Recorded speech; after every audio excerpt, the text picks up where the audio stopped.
On my son's wedding day, my in-laws humiliated me in front of 300 guests, shouting, "You're not a father, you're trash."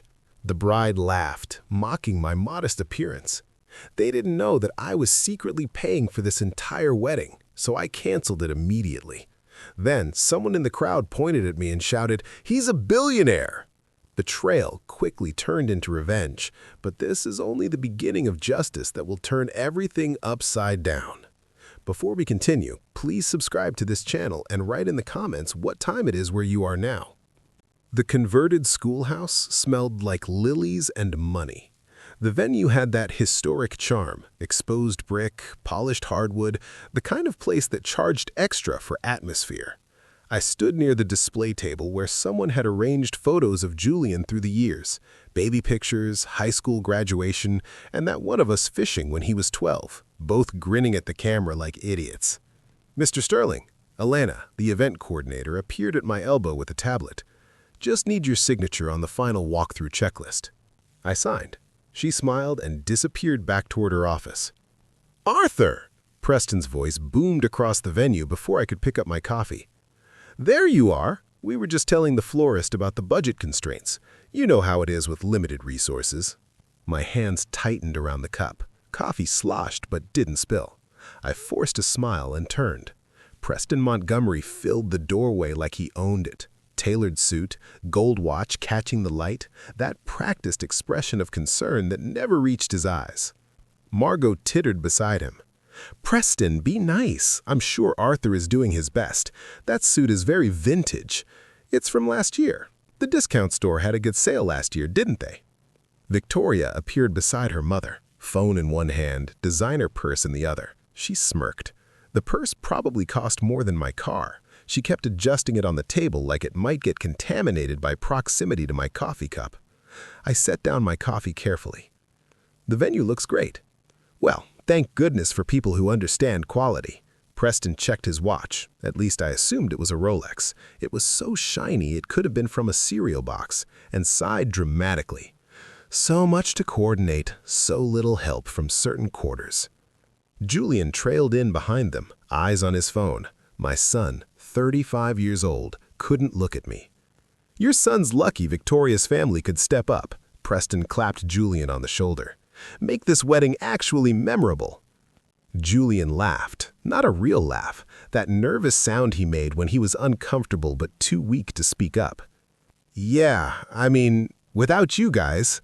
"Without us what? Discount bin reception?" Margot's laugh was sharp. Julian glanced at me for half a second, then back at his phone. "Right, exactly."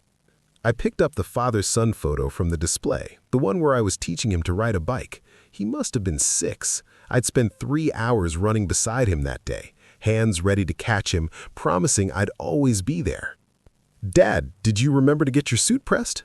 Julian asked, not looking up from his phone. "It's pressed."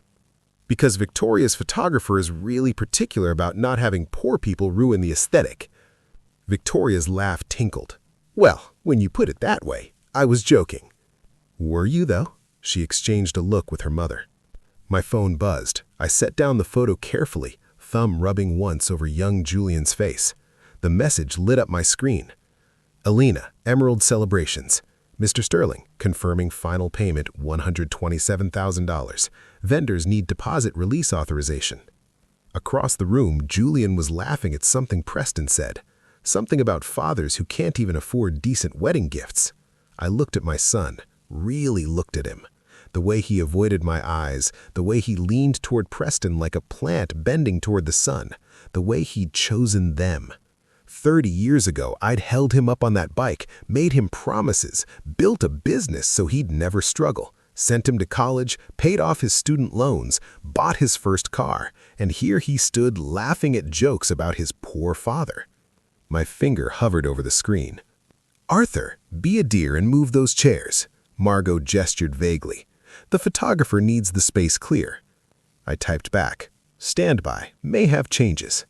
Alina appeared again, professional smile in place. "Mr. Sterling, the lighting crew wants to confirm the lighting scheme you selected." "Mr. Sterling?" Victoria's voice dripped with mockery. Elena, honey? You mean Mr. Montgomery? He's paying for all this. Elena's smile didn't waver. Of course. My apologies. But she looked at me, not Preston. The florist bustled past with another massive arrangement. More lilies, more money, more proof that the Montgomerys, who I knew for a fact were drowning in debt, were willing to take credit for everything. So, Arthur, Preston moved closer. You'll be at the ceremony, of course. We reserved a seat for you in the back. Didn't want you to feel on display. How thoughtful. Well, we understand your situation. Limited means. It's nothing to be ashamed of. His hand landed on my shoulder, heavy, condescending. Not everyone can be successful. Margot nodded. My mother always said, you can't help where you come from. Victoria was recording now, phone up, capturing this moment for whatever social media she'd posted to. This is so authentic, real family dynamics. Julian cleared his throat. Dad, maybe you should... Should what? I asked. He looked away. Nothing, never mind. I watched him. My son, the bike, the promises, the college fund, every birthday, every Christmas, every moment I'd been there. And here now, this. Actually, I said slowly, I should probably check on a few things. Check on what? Preston laughed. You're not exactly in charge of anything. I pulled out my phone again, looked at Elena's message, looked at my son, at Preston, at Margot, at Victoria with her recording phone. My thumb hovered. Arthur, Elena appeared again. Do you need anything? Just a minute. Julian laughed loudly at another of Preston's jokes, something about fathers who can't contribute nothing. The sound echoed in the converted schoolhouse and painfully in my chest. I pressed down. The message sent. Stand by for my call tomorrow. Possible cancellation. I pocketed my phone, looked at my son one more time. He still wasn't looking at me, still laughing, still choosing. I walked toward the exit. Nobody said goodbye. Nobody noticed. I pushed through the historic doors into the gray afternoon, keys already in my hand. Behind me, Preston's voice boomed. Finally, now we can plan with dead weight. Elena, I said, my voice carried in the sudden quiet. Activate code red now. Confirmed, Mr. Sterling. I hung up, pocketed the phone, sat back down. 3 minutes. That's what I'd told her. 3 minutes to shut it all down. Preston was still talking. Now, as I was saying, real family means... The lights flickered once, twice. Music died mid-song. Darkness except for emergency lighting. Red glow from exit signs. Confused murmurs rising. What's happening? Margot's voice pitched high. Why is the music... Victoria spun around, phone still up. Staff members began removing centerpieces, quickly, professionally. The coordinator spoke quietly to the DJ. Servers started clearing tables. Excuse me. Preston grabbed a server's arm. What's going on? Event's been canceled, sir. We're shutting down. Canceled by who? The client, sir. I'm the client. No, sir. The server pulled free gently. You're not. Preston's Rolex caught the emergency light when he gestured wildly. For something that shiny, you'd think it would have helped him see what was coming. This is ridiculous. Margot grabbed her husband's arm. We paid for this. Actually, Elena appeared, professional and calm. You didn't. What? The payment came from Sterling Theatricals, LLC. Mr. Arthur Sterling is the client. He's authorized the shutdown. 300 faces turned, found me, stared. Victoria's phone slipped from her fingers, clattered on the floor. The video probably still recording. Then someone screamed from the back, actually screamed. An older woman standing, pointing. Oh my, wait, I know that man. That's Arthur Sterling. Another voice, male, younger. Who? Arthur Sterling. He produced Midnight in Manhattan and Crystal Dreams. He's a Broadway producer. He's a billionaire. Phones lit up, 300 screens glowing in the dimness. Fingers flying, Googling, searching. Arthur Sterling, Broadway producer, net worth $47 million. Wait, that Arthur Sterling? The whispers spread, a wildfire through expensive haircuts and designer dresses. Shock rippling outward from table to table. Preston's face drained of color, milk white, mouth opening and closing. Margot's champagne glass hit the floor at the exact moment the main lights came back up. Perfect timing. If this were one of my shows, I couldn't have staged it better. The glass shattered, champagne spreading across marble like blood. "You—" Preston started. "I paid for everything," I said, quiet. Everyone heard. "The venue, the flowers, the food, the band, that photographer you're so worried about, your daughter's dress, the rings, all of it. But you said—" "I didn't say anything. You assumed. You took credit. You stood up there and told 300 people I was garbage, that I contributed nothing." Victoria was on her phone, scrolling frantically. "It's true. Oh no, Daddy, it's all true. There are pictures of him at the Tony Awards." "I don't understand." Julian finally spoke, finally looked at me. "Why didn't you tell me?" "Tell you what? That I was successful? That I had money?" I stood again, walked toward the head table. 300 people parted like water. I stopped at the head table, looked down at my son. "You stood there and let them." "I didn't know." "You didn't defend me. That's what you knew." Preston recovered, puffed up. "Now wait just a minute. We didn't know about your money. If you just said something." "So, you only respect people with money." Silence. That's what I thought. I looked at Elena. She nodded. "Mr. Sterling, the venue was cleared for your statement." The lights came back up, full brightness, harsh, casting shadows across 300 shocked faces. Some pitying, some angry, most just confused. Julian stared at me, mouth open like he was seeing a stranger. Maybe he was. "I have one thing to say." My voice carried without the microphone. Years of theater training, projection, presence. "Marriage is about partnership, trust, standing by each other. I looked at my son today. You showed me you can't do that. You let your in-laws humiliate me. You laughed along. You chose cruelty over love. Dad, I paid for this wedding, $127,000. Consider it my final gift."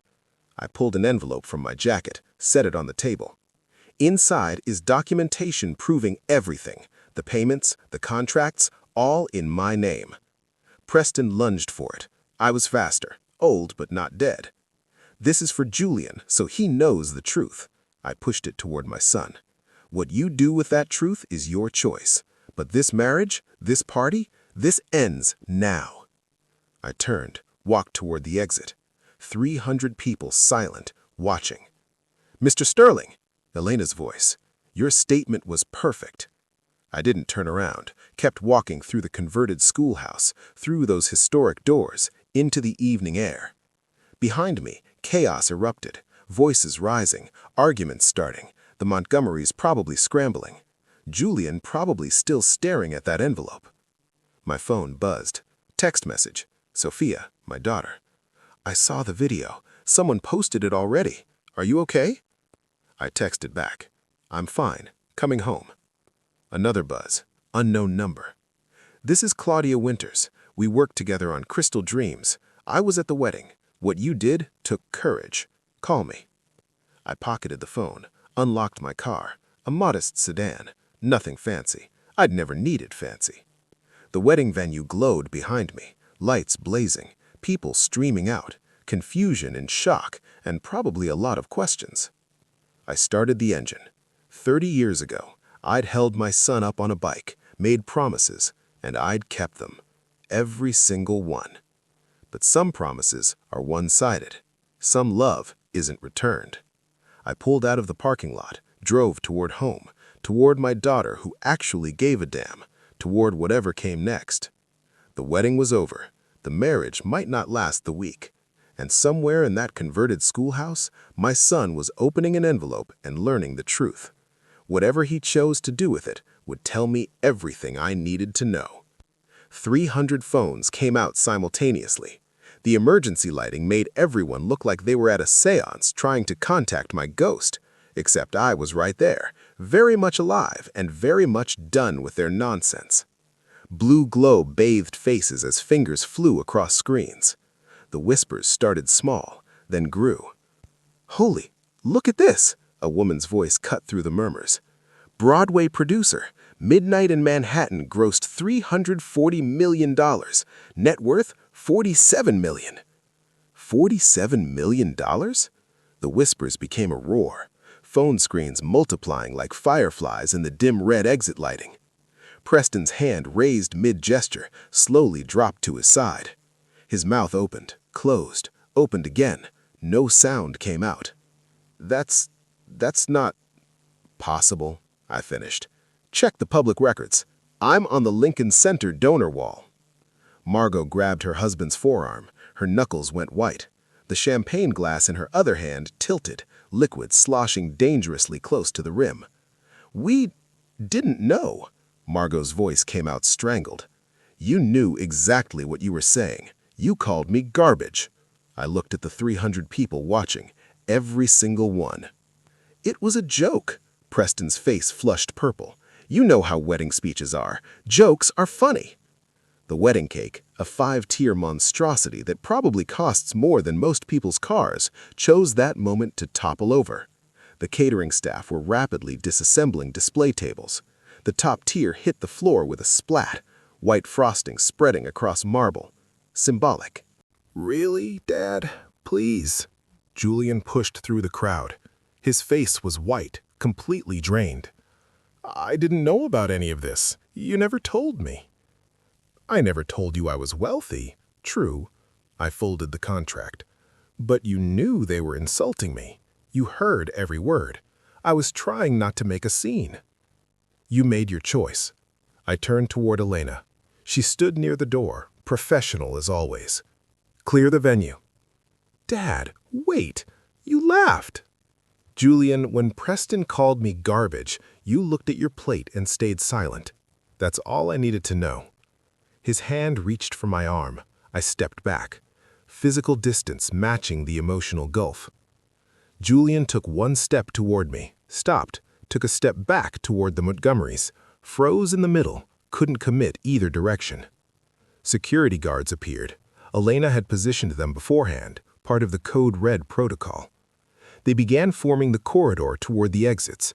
Guests pressed around me. Questions flew. Apologies. Someone tried to take my photo. "Mr. Sterling, I'm so sorry. We had no idea." "Could you comment?" someone yelled. "Can I get a selfie?" In the middle of the chaos. The audacity was almost impressive. Elena appeared at my elbow. "Your car's out front, Mr. Sterling." "Thank you, Elena. Final payment will transfer Monday, plus your bonus." "You don't have to." "You executed perfectly. That's worth rewarding." I walked toward the exit, straight spine, measured pace, every step deliberate. Behind me, Victoria's voice. "Daddy, do something!" Preston's response. "Shut up, just shut up." The corridor of security guards parted. Cool evening air hit my face. The valet had my car waiting, engine running. I slid behind the wheel. My hand shook slightly as I turned the key. First sign of emotion breaking through the performance. The venue glowed behind me in my rearview mirror. Lights blazing, people streaming out in confused clusters, silhouettes against the historic building. My phone rang before I'd even left the parking lot. Sophia's face on the screen. I answered on Bluetooth. "Sophia, it's late in Barcelona." "Dad," her voice was tight, controlled anger. "I'm watching your wedding disaster go viral on Twitter. What happened?" "Your brother chose a side." "I saw the video. They called you—" "Dad, I'm so sorry." "I'm fine." "You're not fine, but that's not why I'm calling." Papers rustled in the background. She was in her office, middle of the night, working. "They're going to come after you, the Montgomerys. People like that don't just accept humiliation." "Let them try." "Dad, I'm serious. Be careful. Document everything and call Thaddeus in the morning." I hadn't thought of my old lawyer in years. "Thaddeus? You think I'll need—" "I think you're about to be in a war, and wars require strategy." I pulled into my parking garage in the Pearl District. The building was quiet. Warm lights from apartments glowing against the night. Safe, normal, everything the wedding wasn't. "I'll call him," I said. "Good. And Dad, I love you. Whatever happened with Julian, you did the right thing." "Thanks, sweetheart." We hung up. I sat in the car for a moment, engine ticking as it cooled, the concrete walls of the garage pressing in. My phone wouldn't stop buzzing. Texts, calls, voicemails piling up like snow. Julian, Victoria, numbers I didn't recognize. I turned it face down on the passenger seat. Upstairs, my apartment looked exactly as I'd left it that morning. The vintage Broadway posters on the walls, original prints from shows I'd produced, my collection of playbills organized by decade on built-in shelves. Simple furniture I'd chosen because I liked it, not because it impressed anyone. I poured 2 fingers of scotch, sat by the window overlooking the city. Downtown lights twinkling in the darkness. The phone buzzed again. I picked it up. 47 missed calls, 89 text messages. I started reading them one by one. Message 3 from Margot. "We were just joking. Don't you have a sense of humor?" Message 7 from Preston. "This is beyond inappropriate. Call me immediately." Message 15 from Victoria. "You ruined everything. I hope you're proud." Message 23 from Julian. "Dad, please answer. We need to talk." By message 35, I realized Sophia was right. This wasn't over. This was just beginning. Sleep wasn't happening. I gave up trying around midnight. Coffee at 3 a.m. tastes different. Bitter. Honest. I sat by the window with my notepad. City lights reflecting in the glass, making plans and crossing them out. The phone kept lighting up, message after message. I read each one, documented everything. The threats, the gaslighting, the blame shifting. Each one revealed their strategy more clearly. They weren't apologizing. They were attacking. I thought I'd have a week to plan this carefully. They gave me a night. 6 a.m., early enough to call. I pulled out my old address book, actual paper, leather-bound, contacts from 30 years in theater. I dialed Thaddeus Stone. "Thaddeus Stone?" His voice was rough with sleep. "Thaddeus, it's Arthur Sterling." Silence. Then, "Arthur? Jesus, what time is it?" 6 a.m. your time. Sorry." 6? Arthur, I haven't heard from you in, what, 10 years? Since you retired from... Wait, I saw something online last night. Wedding disaster. That was you? That was me. Holy hell. Papers rustled. A lamp clicked on. I heard his wife's muffled complaint. "All right, I'm awake now. What do you need?" "Legal advice, strategy, and Claudia's number if you still have it. Your old PR manager." "Yeah, I've got it." "Arthur, what are you planning?" "Nothing illegal." "That's not reassuring. It's not meant to be." I called Claudia next. She answered on the first ring, clear, already awake. "I saw the video. TikTok, Twitter, Instagram, you're everywhere." "That's what I need to talk about. Come to Thaddeus's office, 2 p.m. I'll be there." She hung up. Always efficient, Claudia. I showered, shaved, put on jeans and a comfortable sweater. Not discount bin, just normal. The clothing of someone who had nothing to prove. More messages piled up through the morning. I read them methodically, documented everything. The threats, the gaslighting, the blame shifting. Each one revealed their strategy more clearly. They weren't apologizing. They were attacking. I thought I'd have a week to plan this carefully. They gave me a night. 6 a.m., early enough to call. I pulled out my old address book, actual paper, leather-bound, contacts from 30 years in theater. I dialed Thaddeus Stone. "Thaddeus Stone?" His voice was rough with sleep. "Thaddeus, it's Arthur Sterling." Silence. Then, "Arthur, Jesus, what time is it?" 6 a.m. your time. Sorry." 6? Arthur, I haven't heard from you in, what, 10 years? Since you retired from... Wait, I saw something online last night. Wedding disaster. That was you? That was me. Holy hell. Papers rustled. A lamp clicked on. I heard his wife's muffled complaint. All right, I'm awake now. What do you need? Legal advice, strategy, and Claudia's number if you still have it. Your old PR manager. Yeah, I've got it. Arthur, what are you planning?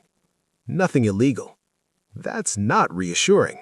It's not meant to be. I called Claudia next. She answered on the first ring. Clear. Already awake. I saw the video. TikTok, Twitter, Instagram, you're everywhere. That's what I need to talk about. Come to Thaddeus's office, 2 p.m. I'll be there. She hung up. Always efficient, Claudia. I showered, shaved, put on jeans and a comfortable sweater. Not discount bin, just normal. The clothing of someone who had nothing to prove. More messages piled up through the morning. I read them methodically, documented everything. The threats, the gaslighting, the blame shifting. Each one revealed their strategy more clearly. They weren't apologizing. They were attacking. I thought I'd have a week to plan this carefully. They gave me a night. 6 a.m. Early enough to call. I pulled out my old address book, actual paper, leather-bound, contacts from 30 years in theater. I dialed Thaddeus Stone. Thaddeus Stone? His voice was rough with sleep. Thaddeus, it's Arthur Sterling. Silence. Then, Arthur, Jesus, what time is it? 6 a.m. your time, sorry. 6? Arthur, I haven't heard from you in, what, 10 years? Since you retired from… Wait, I saw something online last night. Wedding disaster. That was you? That was me. Holy hell. Papers rustled. A lamp clicked on. I heard his wife's muffled complaint. All right, I'm awake now. What do you need? Legal advice, strategy, and Claudia's number if you still have it. Your old PR manager. Yeah, I've got it. Arthur, what are you planning? Nothing illegal. That's not reassuring. It's not meant to be. I called Claudia next. She answered on the first ring. Clear. Already awake. I saw the video. TikTok, Twitter, Instagram, you're everywhere. That's what I need to talk about. Come to Thaddeus's office, 2 p.m. You're going to leak their financial situation? I'm going to provide them with publicly available information and let them draw their own conclusions. Thaddeus frowned. That's not slander if it's true. Exactly. I tapped the card. David Reed, investigative journalist. He loves exposing frauds. This is brutal, Claudia said, but she was smiling. I'm in. What's my role? Social media strategy. Make sure the right people see the right information at the right time. She opened her tablet, started typing. The video already has 1.2 million views on TikTok. Someone added the Curb Your Enthusiasm theme when the lights went out. It's trending on Twitter. We can leverage that. I'd never had a show with numbers that good. You're orchestrating this like a production, Thaddeus observed. 3 acts, I agreed. Act 1 just finished, the humiliation. Now comes Act 2, the revelation. My phone rang. Preston's name lit the screen. I looked at Thaddeus. Oregon's a one-party consent state for recording, right? It is. I put the phone on speaker, hit record. Arthur, Preston's voice was hard, controlled rage beneath professional veneer. We need to talk about your little stunt last night. My stunt? That's rich. You humiliated my family, destroyed my daughter's wedding. You called me garbage. It was a joke. Jokes are supposed to be funny. Preston, try again. Listen to me. His voice dropped to a growl. If you spread any lies about us, any rumors, we will sue you for every penny you have. I laughed. Actually laughed. Couldn't help it. Thaddeus and Claudia exchanged glances. Sue me for what, Preston? Slander? Exactly. Can't slander someone with the truth, and public records are wonderful things. I let that hang. Let him process. Your mortgages, your car leases, your lapsed country club membership, all public information. Silence. Preston threatened to sue me for every penny he had. I did the math quickly. At $47 million, that would be approximately 4.7 billion pennies. Good luck with that, Preston. See, that's the thing about living a lie, Preston. Eventually, someone looks up the truth. You son of a… I hung up, saved the audio file, evidence for later. Thaddeus gathered his notes. David Reed from the City Chronicle expects your call tomorrow morning. I already reached out to him, old contact from a case 5 years ago. Claudia closed her tablet. I'll draft the social media monitoring plan tonight. Track the narrative, make sure the right people see the right things at the right time. And Arthur, Thaddeus looked at me seriously. Whatever you're planning for Act 3, yes. Make it worth the ticket price. I drove home as the sun set over the city, painting the sky orange and red. The city looked beautiful, peaceful, like nothing had changed. Everything had changed. My phone buzzed again, another message from Julian. Dad, please, they're saying terrible things about you. Let me come over, let me explain. I read it twice, 3 times, saw the genuine confusion beneath the words, the question I hadn't expected. Why didn't you ever tell me? Did you think I only cared about money? Maybe he wasn't entirely mercenary. Maybe he was just weak, easily manipulated, desperate to belong somewhere. Maybe that was worse. I typed back, you had your chance to speak at the wedding. You chose silence. 3 dots appeared, disappeared, appeared again. Finally, I'm sorry. 2 words. Too late, too little. I stared at those words. Upstairs, my apartment waited, my vintage posters, my simple life, the life I'd chosen, the life they'd mocked. I deleted Julian's message and opened my notebook instead. Act 2 would begin tomorrow, and unlike my son, I wouldn't stay silent when it mattered. My phone buzzed at 6 a.m. Monday morning. David Reed's name on the screen. It's live. Front page of the digital edition, print version hits doorsteps in an hour. I opened my laptop. There it was. The Fake Rich, the Montgomery family's house of cards. The subheading read, How One Family Built a Lifestyle on Debt, Deception, and Desperation. David, this is thorough. I know. 3 mortgages on a house they don't own, leased luxury cars, counterfeit Cartier, the country club membership that lapsed in January but they kept showing up anyway. He paused. Public records don't lie, Arthur. No, they don't. I spent the next hour reading every detail meticulously documented. Property records showing the West Hills mansion was rented, not owned. DMV registrations revealing both Mercedes were lease-to-own agreements they were defaulting on. Court filings listing $850,000 in combined debts. Interviews with former business partners describing Preston's pattern of living beyond his means. The article even included a photograph of Margot's handbag, the one she'd clutched so protectively at the wedding venue. David had found the exact knockoff website where she'd purchased it for $43. The site was called TotallyRealDesignerBagsNotFake.com. You can't make this stuff up. By noon, the story had gone viral. Local news picked it up, then regional. By evening, national outlets were running segments about the wedding toast that exposed everything. Claudia called Tuesday afternoon. You need to see this. She sent screenshots. Victoria's Instagram follower count, 45,234. I refreshed. 42,910. Refreshed again. 39,560. What's happening?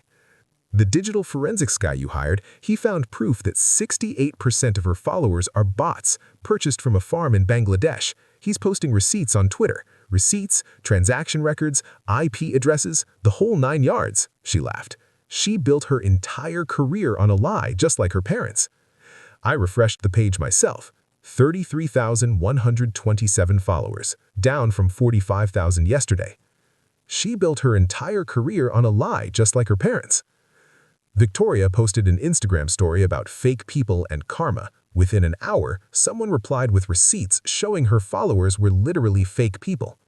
Tuesday morning brought my favorite moment. Margot showed up at the country club in her Chanel suit, the one David's article had identified as a $40 knockoff. She pulled up to the gates in her rental Mercedes, window down, ready to breeze through. The guard checked his list, shook his head. Other members' cars drove past, their occupants staring. Margot's face turned crimson. She argued, gestured, the guard remained unmoved. Eventually, she drove away, tires squealing.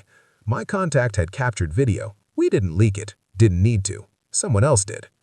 By Wednesday, Preston's phone was ringing constantly. Creditors who had been patient suddenly weren't. Some of my former Broadway investors who happened to work in banking had casually mentioned the Montgomery situation at a private dinner. Information spread through the city's financial community like rumors through a theater company. I didn't orchestrate that, just planted seeds. Let them grow. Preston called me 17 times Wednesday morning. I let every single one go to voicemail. Around call 14, I made popcorn. By 17, I was enjoying myself. Wednesday evening, my buzzer rang. I checked the camera. Julian stood in the lobby, shoulders hunched, face blotchy. I buzzed him up. "Dad, please," his voice cracked the moment I opened the door. "Let me in." He looked terrible. Unwashed hair, wrinkled shirt, eyes red and swollen like he'd been crying for hours. "You destroyed my life," he pushed past me inside. "The newspaper article, Victoria's followers, her parents are being investigated by creditors. She broke up with me by text. I'm sorry about—" "No, you're not. You're punishing me because you didn't defend me at the wedding." "But I didn't call you that. They did." "You stood there silent. That was your choice." Julian collapsed on my couch, head in hands, shoulders shaking. I didn't know what to say. I was scared. They were paying for everything. I thought— You thought wrong.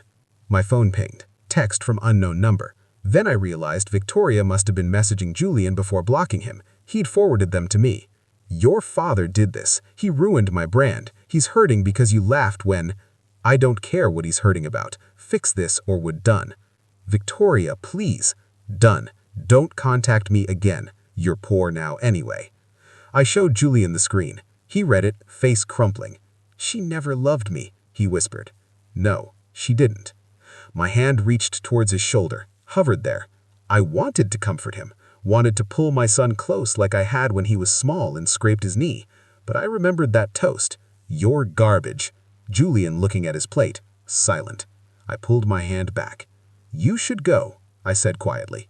"Dad." "Go, Julian." He stood, walked to the door, turned back. "I'm sorry for everything. I know it doesn't matter now, but I'm sorry."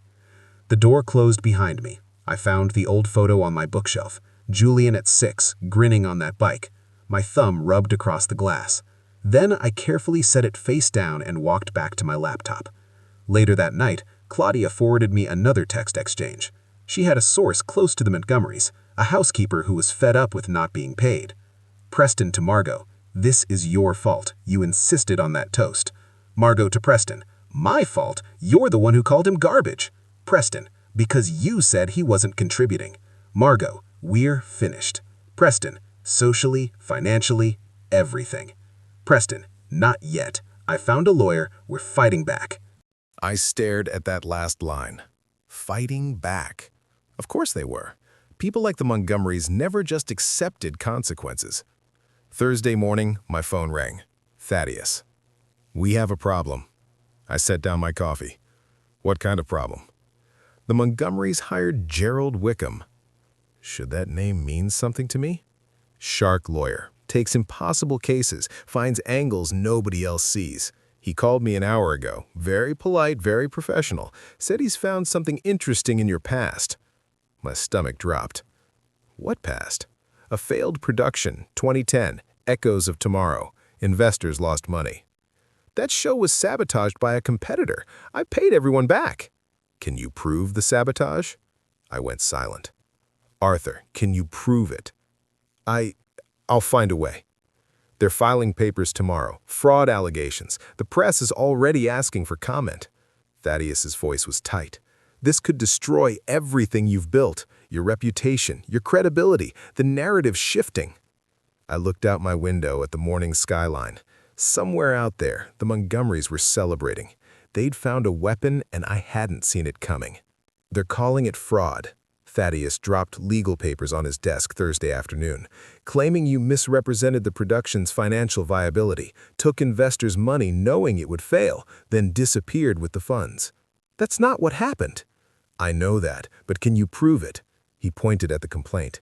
They have depositions from 2 investors saying they never got their money back. I paid everyone back. Every single investor received a check. From what account? Where are the records, the canceled checks, receipts? He leaned forward. Arthur, that was 15 years ago. Do you have documentation? My hands went cold. My stomach turned to ice. That's what I thought, Thaddeus said quietly. I'd been so proud, paid everyone back quietly, didn't make a big deal about losing $2 million of my own money, just wanted to move on, forget the whole disaster. Now it was coming back to destroy me. Claudia's call came an hour later. Have you seen Twitter? I've been avoiding it. Don't. You need to see this. She sent links, headlines everywhere. Broadway mogul's dark past, failed production, missing millions, sterling wedding revenge, justified or projection. Sources say producer has history of financial irregularities. Arthur, Claudia's voice was serious. The narrative's getting away from us fast. People are starting to wonder if maybe the Montgomerys had a point. This is insane. I paid those investors back with my own money. Then we need to prove it, because right now, public opinion is shifting. I spent Thursday night pacing my apartment, wearing a path in the carpet between window and desk. My coffee went cold. I made more. That went cold too. Gerald Wickham called himself a shark lawyer. I looked him up online. 3-star Yelp reviews. Apparently sharks can be mediocre too, but effective enough to find my one vulnerability. My phone rang at 2 a.m. Sophia from Barcelona. Dad, I saw the news. Are you okay? I don't know how to fight this. They found the one thing I can't easily defend. Because you didn't keep records. Because I was too proud. I paid everyone back quietly, didn't make a big deal, just wanted to move on. Now it's coming back to destroy me. Dad, her voice was firm. Do you remember what you told me when my dissertation defense went wrong? When my advisor ambushed me with questions I hadn't prepared for? Sophia, this isn't... You said every play has 3 acts. When Act 2 goes badly, you don't quit. You improvise, regroup, and make Act 3 unforgettable. She paused. This is your Act 2 crisis. What are you going to do for Act 3? I sat up straighter. She was right. I taught her that, believed it, lived it. I'm going to find proof. There you go. How? I know someone who covered that story, someone who might still have records. Friday morning, I pulled out my Rolodex again, flipped through cards until I found it. Walter, NYT. My fingers shook slightly as I dialed. Walter? The voice was gravelly, aged. Arthur Sterling, haven't heard that name in a while. I saw your wedding drama online. Spectacular. That's not why I'm calling. No, I heard papers shuffling. Let me guess, it's about Echoes of Tomorrow, 2010, the production that went sideways. You covered it for the Times. I did. Biggest Broadway flop of that season. You lost, what, $8 million of investor money? And $2 million of my own. And I paid every investor back, Walt. Every single one from my personal accounts. Can you prove that? That's why I'm calling you. You were there. You interviewed people. You must have notes, documents, something. Arthur, that was 15 years ago. Please, the Montgomerys are using this to destroy me. They're claiming fraud. If I can't prove I paid people back, my reputation is finished. Hold on. More shuffling. I kept archives. Old habit. Never throw anything away. Give me 24 hours. Walt, if the documentation exists, I'll find it. And Arthur, if this story is what I think it is, it might make a hell of an article. Redemption arc. Producer who quietly sacrificed his own fortune to protect investors. That's good. Copy. Walt said he never throws anything away. His office probably looked like a paper hoarder's paradise. But thank heaven for archivists. They're like squirrels preparing for nuclear winter. Saturday crawled by. Every hour felt like a week. I couldn't eat, couldn't focus, just waited. Saturday afternoon, my phone rang. Walt, I've got it, all of it. Bank records showing you transferred $2.1 million from personal savings to 19 investors. Testimonials from 12 of them confirming receipt. Emails proving sabotage. He's dead now, so no libel issues. Union officials admitting they took bribes to strike. The whole story. I exhaled for what felt like the first time in 3 days. When can you publish? Tuesday morning, front page business section. The producer who saved his investors. An untold story of Broadway integrity. It's a hell of a piece, Arthur. Makes you look like a hero. I just did what was right. That's what makes it such a good story. I hung up and composed a text, sent it to Preston, Margot, and Gerald Wickham.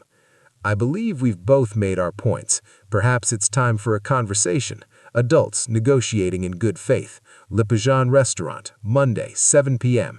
Private dining room reserved. Bring your lawyer if you want. Let's end this. Preston's response came fast. Why should we negotiate? We have you cornered. I smiled, typed back. Do you, or do I have information you might want to hear before this gets uglier? Your choice, but if you don't show, I'll assume you prefer the nuclear option. Gerald Wickham replied, Mr. Sterling, this is Gerald Wickham. We will attend, but understand we're coming from a position of strength. We'll see. Monday, 7 p.m. Don't be late. The Montgomerys thought they'd found my weakness. They were so excited. They probably popped counterfeit champagne. I would have paid to see that celebration. Sunday afternoon, Walt called again. Walt, article's done. Editor loves it. Tuesday morning, front page. What about your meeting Monday night? The Montgomerys will still think they have the upper hand. Let them think that. I want to see their faces when they realize they've been playing checkers while I've been playing chess. I looked at my reflection in the apartment window. Behind me, vintage Broadway posters lined the walls. Shows I'd produced, gambles I'd taken, dreams I'd made real. The Montgomerys thought they knew me, thought they'd found my weakness. They had no idea what was coming. I texted Thaddeus. Meeting is on. Le Pigeon, Monday, 7 p.m. Trust me, was his response. I hope you know what you're doing. I did. For the first time since Thursday, I absolutely did. This was going to be one hell of a final act. Le Pigeon at 7 p.m. looked exactly like a stage set. Exposed brick walls, candlelight, wine bottles gleaming on dark wood shelves. I arrived early, positioned myself facing the door, control the space, theater directing 101. Preston entered at 7:05, Gerald Wickham beside him, Margot trailing behind. Preston's confident stride faltered when he saw my slight smile. Thank you for coming, I gestured to the seats across from me. Please sit.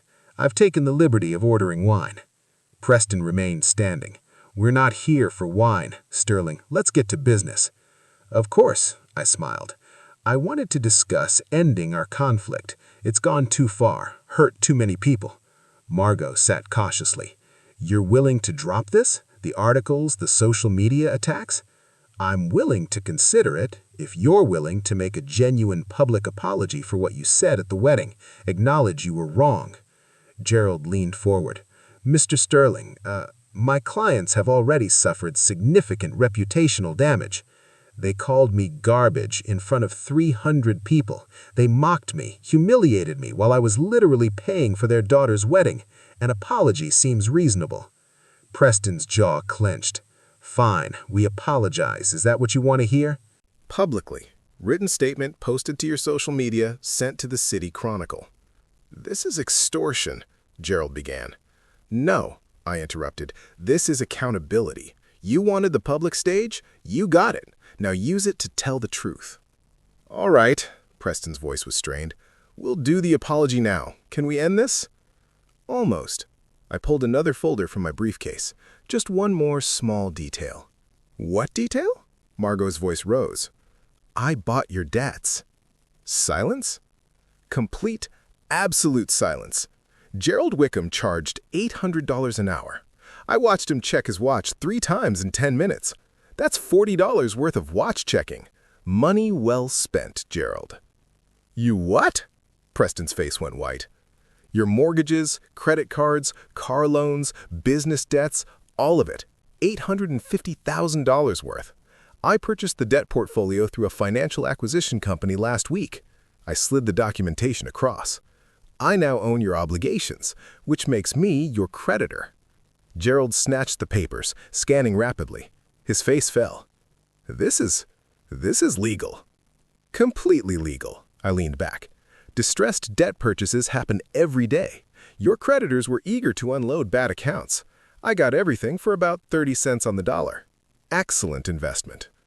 Margot's wine glass slipped from her fingers. Red wine spread across the white tablecloth like blood. You can't, she started. I can, and I am. As your creditor, I can demand immediate full payment, or I can negotiate terms." "What terms?" Preston's hands shook. "I'll forgive half, $425,000 gone, if you agree to 3 conditions. The public apology, payment for Julian's therapy, whatever he needs as long as he needs it, and you never contact my family again. Ever." "We'll lose our house." Margot's tears started. "You already lost it. The foreclosure paperwork is filed, just pending final proceedings. I'm actually offering you a way to keep something. Take my deal. You'll owe $425,000 instead of $850,000. Manageable if you downsize, get real jobs, stop pretending to be rich." The door to our private room opened. Victoria walked in, phone in hand. "What are you doing here?" Margot gasped. "I was invited, wasn't I, Mr. Sterling?" I nodded slowly. We'd been texting since Saturday. She'd reached out offering information. I suspected a trap, but Thaddeus verified her recordings were real. "Victoria, don't." Preston stood. "Sit down, Daddy." Her voice was ice. "You're going to want to be sitting for this." She wore heels that probably cost more than I paid for my first car, except these were actually real, unlike her parents' lifestyle. Some things she got right.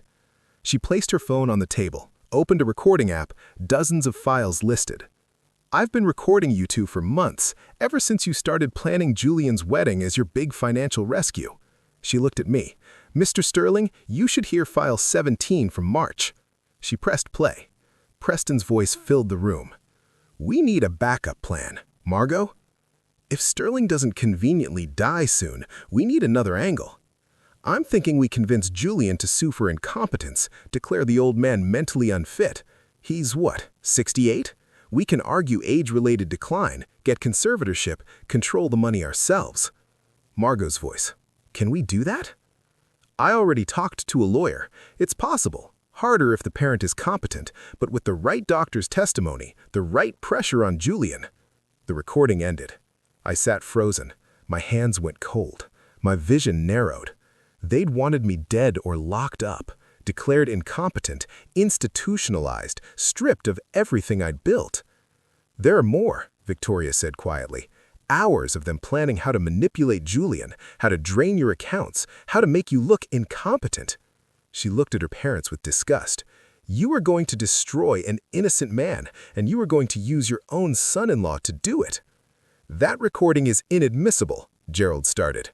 "In court, maybe." I finally found my voice. "Not in the court of public opinion, not with the City Chronicle, not with the financial community who needs to know you were planning elder fraud." "Arthur, please." Margot reached across the table. "We were just talking. We never actually." "You consulted a lawyer about declaring me incompetent. You planned to manipulate my son into betraying me. You weren't joking. You were scheming." I stood. "I came here thinking you were just cruel, greedy people. I didn't realize you were criminals." Preston's voice came out broken. "We were desperate. The debts, the pressure. So you decided to destroy me? To steal my life's work? To exploit your own son-in-law?" I shook my head. "You called me garbage, but at least I know what I am. You've spent so long pretending to be something you're not, you don't even recognize yourselves anymore." I picked up Victoria's phone. "I'll be keeping these recordings. Insurance. You follow my terms, apology, therapy, payment, no contact, and they stay private. You come after me again, after my family, after my reputation." I met Preston's eyes. "I'll make sure every person you've ever met hears what you really are." Gerald quietly gathered his papers, recognizing a losing battle, preparing his exit. The restaurant was empty except for me. Preston and Margot had stumbled out 20 minutes ago, Gerald trailing behind them. Victoria left too, phone in her purse. New life ahead of her in Los Angeles with money I'd wired to help her start over. I sat alone with the wine I hadn't touched and the phone containing recordings I wished I'd never heard. If the old man doesn't die soon. Wanted me dead. My phone buzzed. "Thaddeus, article publishes tomorrow morning. Your reputation will be restored. Well done." Another buzz. "Sophia, from Barcelona. Dad, are you okay? Victoria sent me the recordings. Those people are monsters. I'm catching a flight tonight." I started to type back. Don't come, I'm fine. The chest pain started as a tightness, then pressure, then something that felt like a fist squeezing my heart. I reached for my phone, dropped it, reached again. The restaurant manager found me slumped over the table 2 minutes later, breathing shallow, face gray. The last thing I remember thinking, I won. Why doesn't it feel like winning? Mr. Sterling, can you hear me? I opened my eyes. A nurse was standing over me, checking monitors. Where? OSU Hospital. You had a cardiac event at Le Pigeon restaurant Monday night. The manager called 911. You've been here overnight. A cardiac event? I tested the words. That's a polite way of saying heart attack. A mild one. Stress-induced angina with minor muscle damage. You're going to be fine, but you need rest. She adjusted my IV. You're lucky. Another 10 minutes, and we'd be having a different conversation. I closed my eyes. Lucky. I backed 3 people into a corner so tight they'd planned to have me declared incompetent, and my body decided to prove them right. Hospital gowns designed by sadists, open in the back, exposing everything. I produced shows on Broadway with more dignity than this fabric provided. Does my daughter know? I asked.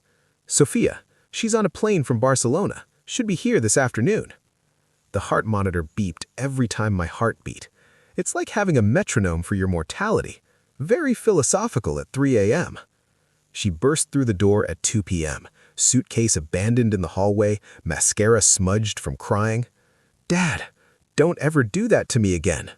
Wasn't exactly planned, sweetheart. You had a heart attack chasing revenge. You're supposed to be invincible. Nobody's invincible at 68, I squeezed her hand. I'm okay. Minor damage. They're keeping me for observation. Minor? Dad, your heart stopped working properly. That's not minor. She wiped her eyes. I read the recordings Victoria sent. What? They were planning, declaring you incompetent, getting conservatorship. Ironic, right? They wanted to prove I couldn't handle my affairs. My heart decided to help make their case. This isn't funny. Little bit funny. I tried to smile. Failed. Wednesday afternoon, Julian appeared at my door. He looked worse than I'd ever seen him. Unshaven, hollow-eyed, 20 pounds of shame weighing down his shoulders. Dad, can I come in? His voice cracked. You're already in. He approached the bed slowly, like I might detonate. I heard about your heart attack. I'm so sorry. Sorry I had a heart attack, or sorry you contributed to the stress that caused it? He flinched. Both. All of it. Dad, I didn't know about the conservatorship plan, about them wanting to declare you incompetent. Victoria sent me the recordings after you collapsed. When I heard what her parents were planning, you stayed silent when they called me garbage. I interrupted. At the wedding, you stood there and let them destroy me in front of 300 people. I know. Tears ran down his face. I was weak, scared. They were paying for everything, I thought. They weren't paying for anything. I was. And you knew I deserved better than silence. You're right. He collapsed into the chair beside my bed. I've been thinking about nothing else for a week. I was so worried about impressing them, about fitting into Victoria's world. I forgot who actually loved me, who actually sacrificed for me. He looked up. I left her, left the apartment we shared. I'm staying at a hotel until I find a place. You left her first. Yeah, she did. Because without money, I'm worthless to her. He laughed bitterly. Funny how that works. I studied my son, saw the boy I'd taught to ride a bike, saw the man who'd betrayed me, saw someone in between. Trust doesn't rebuild overnight, Julian. I know you hurt me deeply, and an apology doesn't erase that. I know that too. But, I shifted in the hospital bed. If you want to prove you've changed, if you want to show me you're capable of being the man I raised you to be, there's something you can do. Anything. He leaned forward. Dad, I'll do anything. Help me finish this. The Montgomerys destroyed our family, used you, planned to steal everything I built. There's one more act to this play, and I need help staging it. What kind of help? I'm organizing a public event. Saturday, Pioneer Courthouse Square. I've contacted 50 people the Montgomerys victimized over the years. Contractors they didn't pay, partners they defrauded, investors they scammed. They're all coming to tell their stories publicly. Press will be there. It'll be the final nail in the Montgomery's reputation. Julian paled. That's brutal, Dad. They were planning to have me institutionalized. Brutal is relative. I met his eyes. I need you to help coordinate, make calls, verify people are coming, handle logistics. Show me you can stand up and do the hard thing instead of staying silent. He swallowed hard. If I do this, there's no going back with Victoria. Her parents will never forgive. There's already no going back. She dumped you, remember? The question is, are you with your family, or are you still trying to please people who called your father garbage? He was quiet for a long moment. Then tell me what you need me to do. Saturday morning. My apartment looked like a production office. Papers everywhere, phones charging, Julian on his laptop coordinating final details.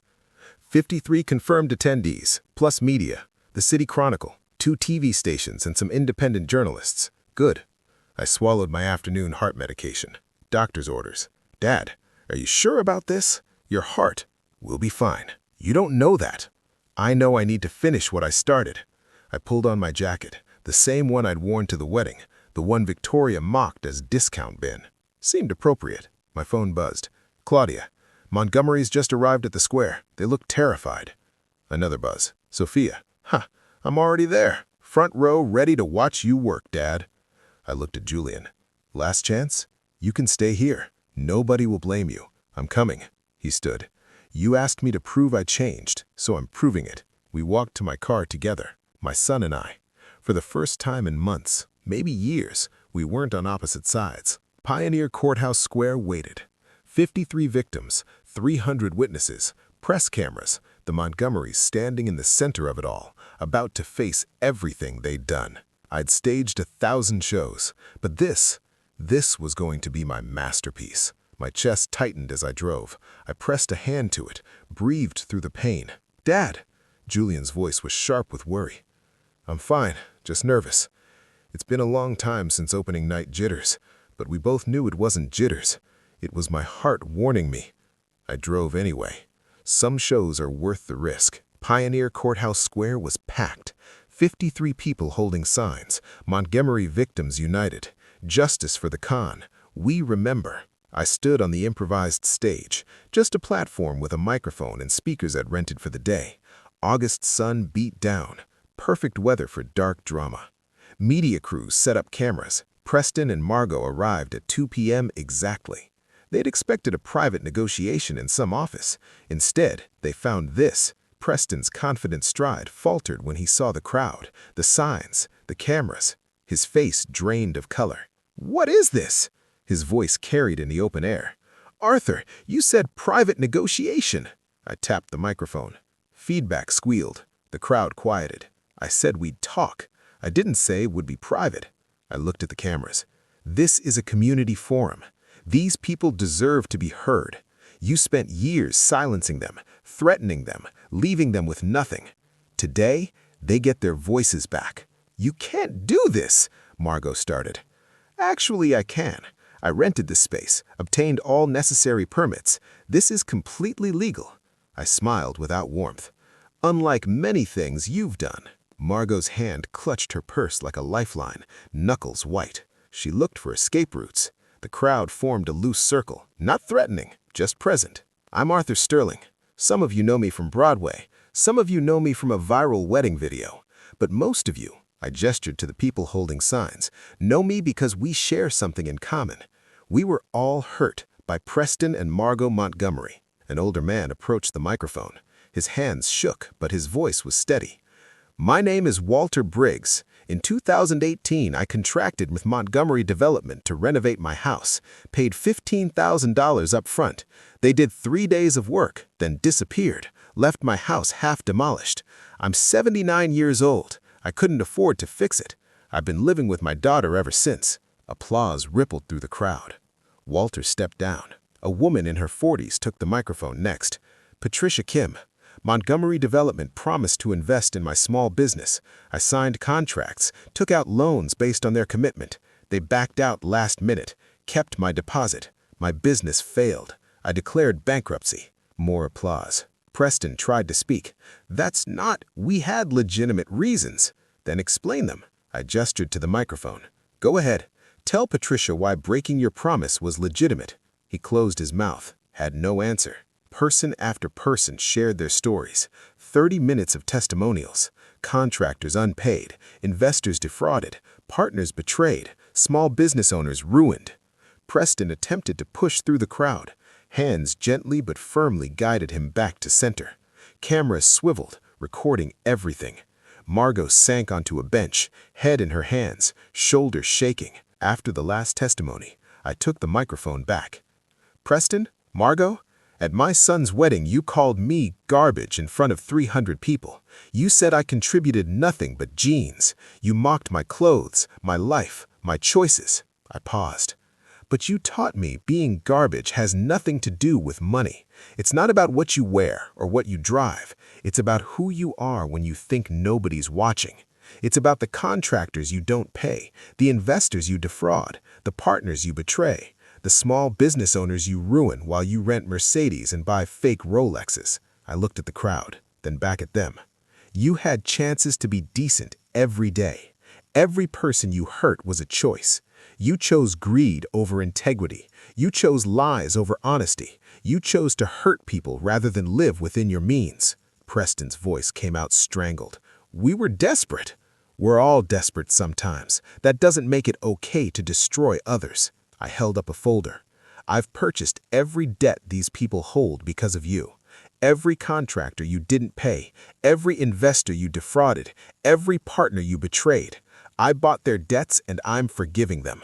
They owe nothing. The crowd erupted, people crying, hugging, thanking me through tears. But you two, you're going to make this right.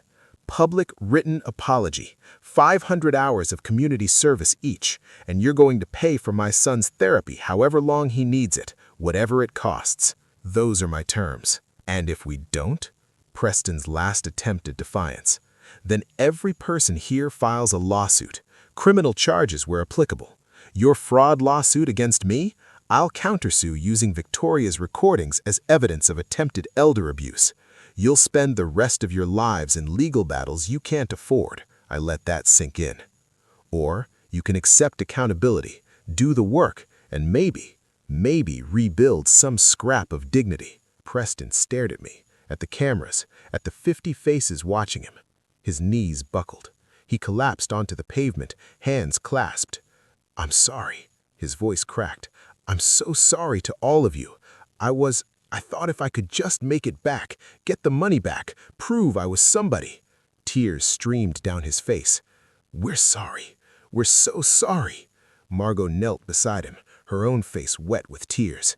She looked up at Walter, at Patricia, at the others. There's no excuse. We were wrong. We were cruel. We hurt you because we were scared.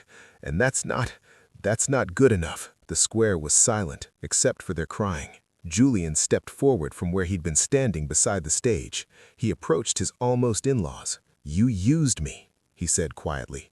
You were going to use me to destroy my father, but he's given you a chance anyway.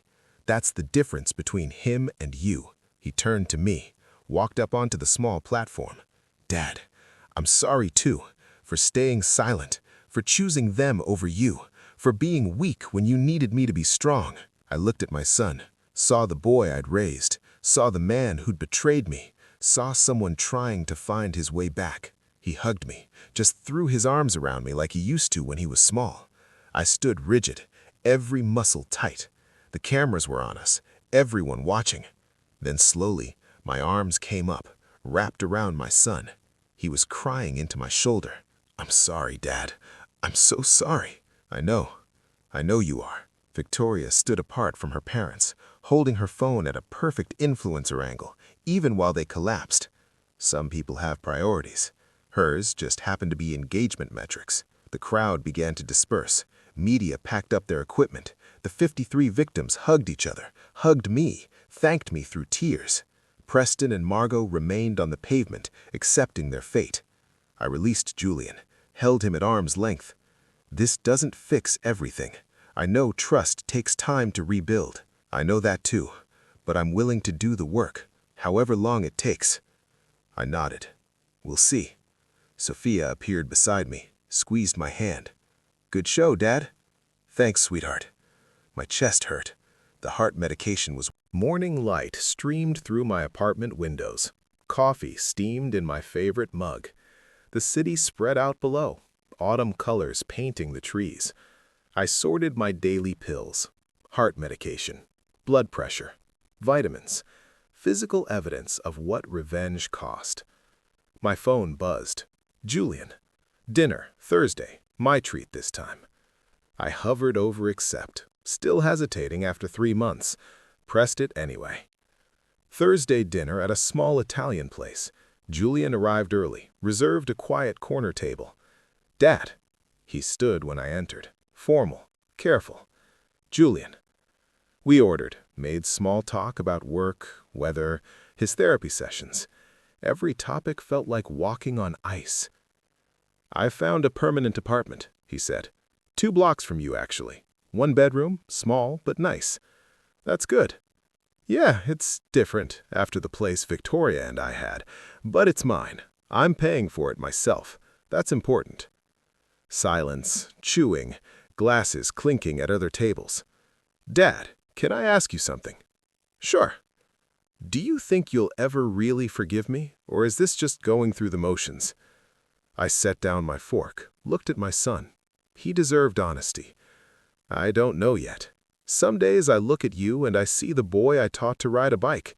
Other days I hear them calling me garbage and I see you standing there, silent. I paused. Forgiveness isn't a light switch. It's a process. We're in that process. That's all I can promise right now. His eyes were wet. That's fair. More than fair. But Julian, the fact that you're trying, that you're doing the work, that matters.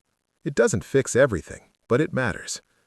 We finished dinner, hugged goodbye on the sidewalk, still stiff, still awkward, but better than nothing. Saturday at the farmer's market, I was buying vegetables when I heard her voice. Arthur. I turned. Margot stood 3 feet away, orange community service vest over a Target t-shirt. Her hair was pulled back in a simple ponytail. No makeup, no designer bag. Margot. I'm on break from the shelter, serving lunch to homeless families. She shifted her weight. I wanted to say thank you. I almost laughed. Thank me. You gave us an out. The community service, the debt reduction. You could have destroyed us completely, pressed charges. Instead, you gave us a path back. She looked at her hands.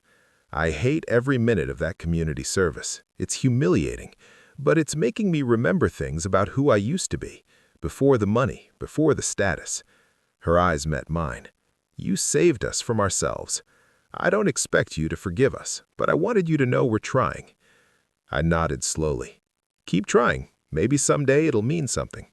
She walked away. I stood there holding organic kale, watching her disappear into the crowd. Friday evening, my phone rang. Sophia's face on the screen.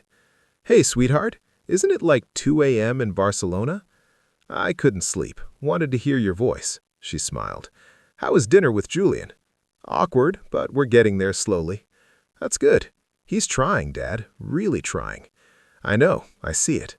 I sipped tea. How's work? Busy, but I'm thinking about coming home for Christmas if you'll have me. Always. This is your home, Sophia, wherever I am. Even if Julian is there? Even then. You two are both my children. I love you both. What happened doesn't change that. She was quiet a moment. Dad, are you happy after everything? I thought about that. Happy is complicated. I got justice. The Montgomerys are paying for what they did. Julian is working to make amends. My reputation is restored. I paused. But I had a heart attack. I drove myself to a hospital bed. I damaged my relationship with my son. I became someone who stages public humiliations. So happy? I don't know yet. Satisfied, mostly at peace, working on it. That's honest. That's all I can be. Monday morning, I sorted through mail, bills, advertisements, and then a Broadway Producers Association letterhead. My hands shook opening it. Dear Mr. Sterling, we've been following the remarkable story that emerged from your son's wedding. Your grace under pressure, Your integrity in 2010 when you saved your investors, and your creative approach to justice have captured our imagination. We would like to discuss developing a theatrical production based on your story, a musical about revenge, forgiveness, wealth versus character, and family. We believe it could resonate with audiences who felt underestimated, overlooked, or betrayed. Would you be interested in consulting on this project? I laughed, then laughed harder, then couldn't stop. Tears streamed down my face. Laughter turns to crying, crying turned back to laughing. My whole life, one last show. I called Walt at the Times. "Arthur Sterling, twice in 1 year. I'm honored." "Walt, you'll never believe this." I was still grinning. "Broadway wants to make a musical about my story. The Wedding Revenge Saga? That's perfect. Are you going to do it?" "I'm thinking about it, but only if I get creative control. I want to tell it honestly. The good, the bad, the parts where I'm not the hero. Show what revenge actually costs." That's a hell of a message. It's the truth. Money doesn't make you better than anyone. Revenge doesn't heal you. Family is complicated. Justice is messy. I looked at my vintage Broadway posters. My first show 40 years ago. Young Arthur, full of dreams, thinking he knew everything. I knew less now, but I knew what mattered.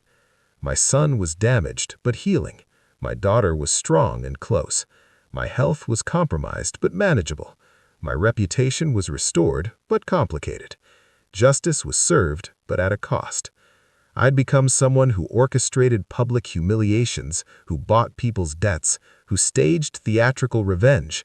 But I'd also become someone who forgave those debts, who gave second chances, who stood up when called garbage and said, "No, I'm not." The show must go on, but this time, on my terms. If you like this story, please like this video, subscribe to this channel, and share your impressions of this story in the comments. To listen to the next story, click on the box on the left. Thank you for watching.